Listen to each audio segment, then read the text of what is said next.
en la Doménica Italiana cuando es la hora 10:30 minutos. Estamos en el 100.7 del dial. Y como les decíamos, mañana comienza lo que va a ser la elección del presidente de la República Italiana. Y para eso hemos convocado a un amigo de la colectividad italiana, un amigo de la Doménica, a Nico Fuster. Nicolás Fuster es coordinador de lo que es Italia Viva en Sudamérica. Buongiorno, Nico, ¿cómo estás? Buongiorno, Pasquale, siempre un placer, muy bien, todo muy bien, gracias. Espero que vos también y lo bien. Bueno, Nico, queremos saber cómo hacemos para elegir al presidente de la República mañana. Bueno, la elección del presidente de la República es una elección muy especial en Italia. Antes de entrar en esta explicación, brevemente déjame poner luz sobre algunos puntos. Dale. Italia es una república parlamentaria en donde el jefe del Estado y el jefe del gobierno son dos personas diferentes, no es la misma persona. Por ejemplo, en Argentina sí es la misma persona, el jefe del gobierno y el jefe del Estado. En Italia esto no es así. En Europa generalmente las repúblicas parlamentarias europeas mantuvieron esta figura separada. Esto viene de los reyes, ¿no? Cuando estaban los reyes, cuando los reyes comienzan a perder poder, digamos, en manos de los parlamentos, surge la figura del primer ministro. Inclusive cuando, por ejemplo, países como Italia, Austria, Portugal, son varios, ¿no? Se convierten en repúblicas, siguen manteniendo una figura claramente. El presidente de la República en Italia no es un monarca, ni mucho menos, pero tiene las mismas prerrogativas, o varias de las mismas prerrogativas que en las monarquías tienen los reyes, ¿no? Bien. Entonces, esto es un punto muy muy importante, quizás para los que no tienen tanto contacto de repente con el derecho o con las constituciones, es un punto muy muy importante, marca una diferencia. Entonces, ahora sí, respondiendo a tu pregunta, Pascual, ¿cómo se elige el presidente de la República Italiana? El presidente de la República Italiana lo eligen los grandes electores, no lo eligen los ciudadanos directamente, lo eligen los grandes electores. ¿Quiénes son los grandes electores? Los grandes electores son los parlamentarios, es decir, los senadores y los diputados, a los que también para esta elección se suman 3 delegados regionales. Tres delegados por cada región. Entonces, esto quiere decir que van a ser en esta elección más de 1.000 personas, creo que 1.009 personas, 1.009 personas, que van a elegir al próximo presidente de la República. ¿Cómo se desarrolla esta elección? Tiene una particularidad esta elección, entre otras, y es que para los primeros 3 votos, ¿no? Las primeras 3 veces hace falta una mayoría calificada, que es una mayoría de 2/3 de la asamblea para elegir al presidente. Y en el tercer escrutinio, nadie llegara a reunir esa cantidad de votos.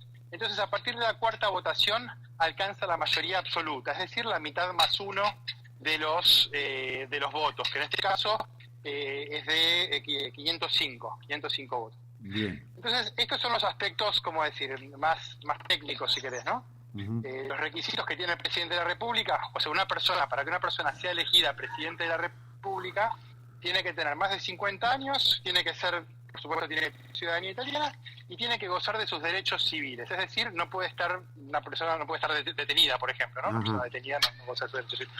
Entonces, esto quiere decir que hay muchísimas personas, por ejemplo vos, Pascual, que creo que vos tenés más de 50 años. Te fuiste sos ahí. Ciudadano italiano. Entonces vos podrías, para la Constitución, serías perfectamente elegible como candidato, ¿no? Mirá, no me candidateé, haberlo sabido antes. Escúchame, de alguna forma, el presidente lo elige el pueblo a través de sus representantes. Claro, es lo que se llama una elección indirecta. Estamos. Es una elección indirecta. O sea, en Italia los ciudadanos... Perdón, justo pasó la moto. En Italia los ciudadanos votan al Parlamento. Luego es el Parlamento el que le da la confianza al gobierno y el que elige al presidente de la República. Es decir, que los ciudadanos en Italia no votan directamente ni al presidente de la República ni al presidente del gobierno. Bien, Nico, la última información que nosotros tenemos es fresquita desde ayer a la tarde, dice que Berlusconi renuncia, es un acto de responsabilidad nacional. Ahora el candidato para la derecha es Letta. Bueno, eso es, a ver, sobre eso, es verdad que ese fue el titular de muchos medios, pero déjame decir que en realidad para la Constitución no hay candidatos al Quirinale, ¿no? A la presidencia de la República. Entonces, a ver, cuando una fuerza política quiere llevar a una persona a la presidencia de la República, digamos, se buscan acuerdos, primero se verifica que esa persona esté disponible y acepte, ¿no? Una vez que la persona está disponible, se comienzan a buscar acuerdos transversales, porque, como decíamos, para lograr la mayoría, que es muy amplia, los partidos tienen que hacer acuerdos, porque ningún partido tiene una mayoría ni de 2/3 ni mayoría absoluta. Entonces, los partidos tienen que hacer acuerdos y buscar una persona que goce de un consenso muy amplio, ¿no? Un consenso amplio del espectro parlamentario. Entonces, no es que hay candidatos, ningún presidente de la República, hasta ahora hubo 12, vamos a elegir al 13º, ninguno dijo, yo voy a ser candidato, porque la Constitución no prevé eso. Entonces, Berlusconi sí es un hombre, es un hombre que vende, es un hombre que todos conocemos porque protagonizó escándalos y demás. Parte de su, ¿cómo decir?, de la manera en la que él trató siempre a las instituciones, dice que, en línea con esto, quiero decir, Berlusconi dijo, yo me candidateo y si no me votan a mí, me retiro del gobierno y cae el gobierno, o sea, ¿no? Como me llevo la pelota, ¿no? Sí, Una palabra. Sí. Pero él no gozaba del apoyo ni siquiera dentro de su propia coalición, ¿no? Claro. Entonces él dijo, ahora no soy más candidato, pero eso no tiene ningún valor constitucional, no quiere decir nada. Si Berlusconi no hubiera dicho que se bajaba, entre comillas, y no era votado por la mayoría del Parlamento, a la Constitución le daba exactamente lo mismo, ¿no? No sé si expliqué este pasaje de manera más o menos clara. Perfectamente bien explicado. Ahora, vos pertenecés a Italia Viva, sos coordinador aquí en Sudamérica. ¿Qué opina Italia Viva? ¿Cuál sería el candidato más potable para esta elección o al cual va a apoyar Italia Viva? No, el candidato el candidato entre comillas, a la persona que a la que nosotros le demos el apoyo va a tener, primero un nombre no te lo voy a decir, así que te pido 1000 disculpas, Pascual, pero ese palito yo lo voy a saltear. Pero lo que vamos a elegir, a quien vamos a elegir va a ser una persona que goce del consenso, que sea una persona, por supuesto, europeísta, porque para nosotros la pertenencia de Italia a la Unión Europea debe estar siempre fuera de discusión. Y tiene que ser una persona intachable. Sí te puedo decir que la norma no escrita indica que los presidentes de la República son personas que, en general, no todos, que cubrieron la carga de presidente de uno de las dos cámaras del Parlamento, ¿no? O del Senado o de la Cámara de Diputados. Otra cosa sobre la que quiero poner luz es que muchas veces, como llegar a la primera votación, o sea, elegir un presidente en la primera votación es muy difícil porque hay que conseguir muchísimos votos y nadie los tiene. Por lo general, la táctica, si vos sos un buen estratega, lo que haces es tapar tus cartas en las primeras 3 votaciones y descubrirlas antes del cuarto escrutinio, ¿no? Cuando hace falta una mayoría más baja. Por ejemplo, como si estuvieras jugando al póker.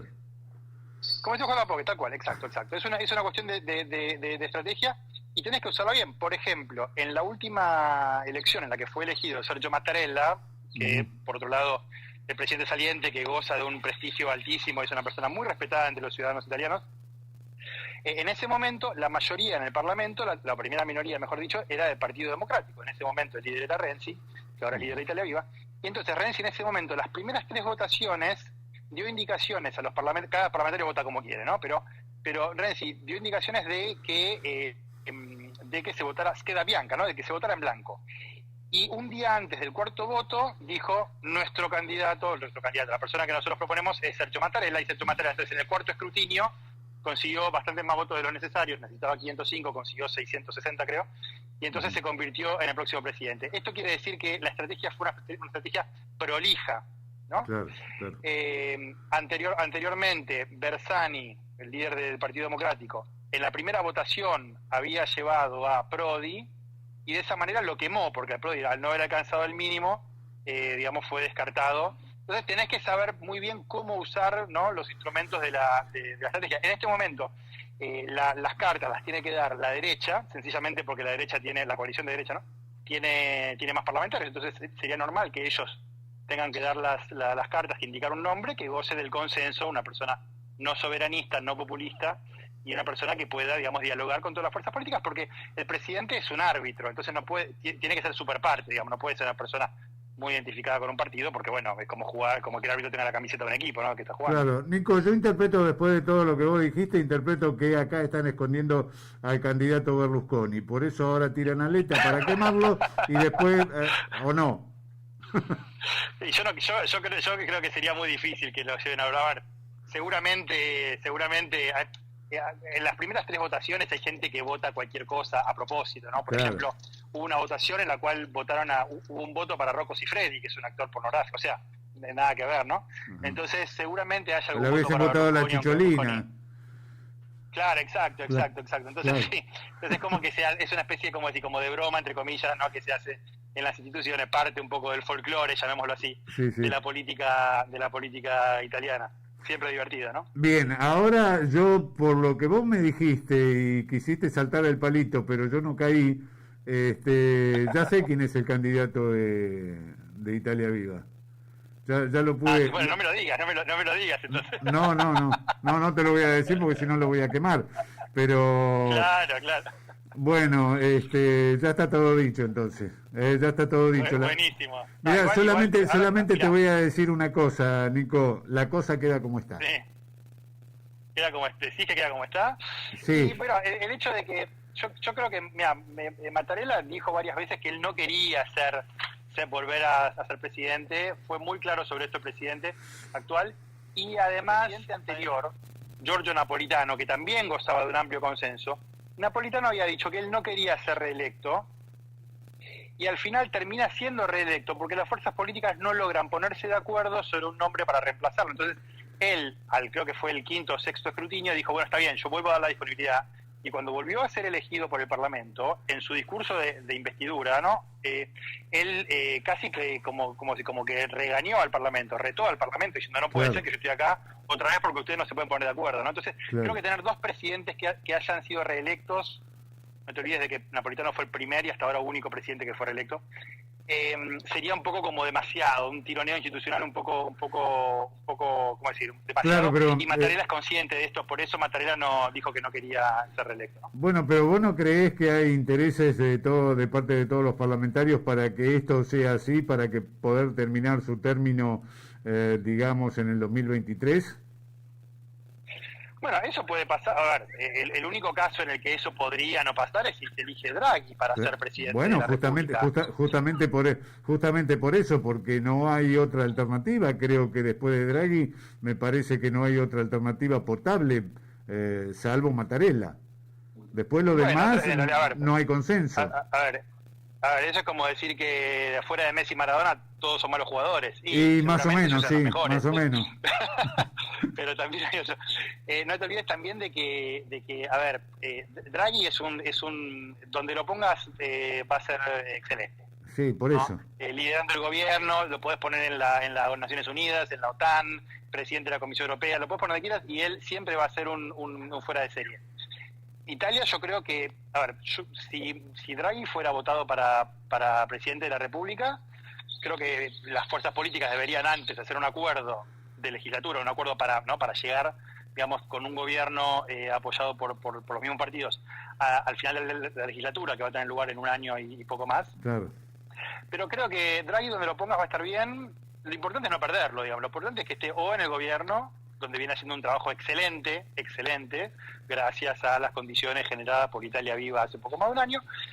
Y si va a la presidencia de la República, bueno, puede ir a la presidencia de la República, donde va a hacer un excelente trabajo también, y en ese caso el gobierno estará liderado por otra persona, pero apoyado seguramente por todas las fuerzas que actualmente apoyan el gobierno de Draghi, ¿no?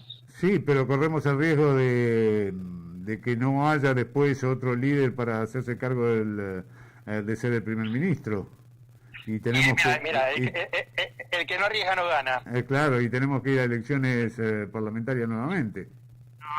No creo que haya, realmente yo de las elecciones anticipadas, hace unos meses pensé que se podía ir al voto anticipadamente, ahora creo que esa hipótesis está un poco más lejos. Claramente todo puede pasar, Uh-huh. pero creo que en este momento me parece, me da la sensación, lo que voy observando, es que no hay un riesgo tan grande de ir a elecciones anticipadas. Uh-huh.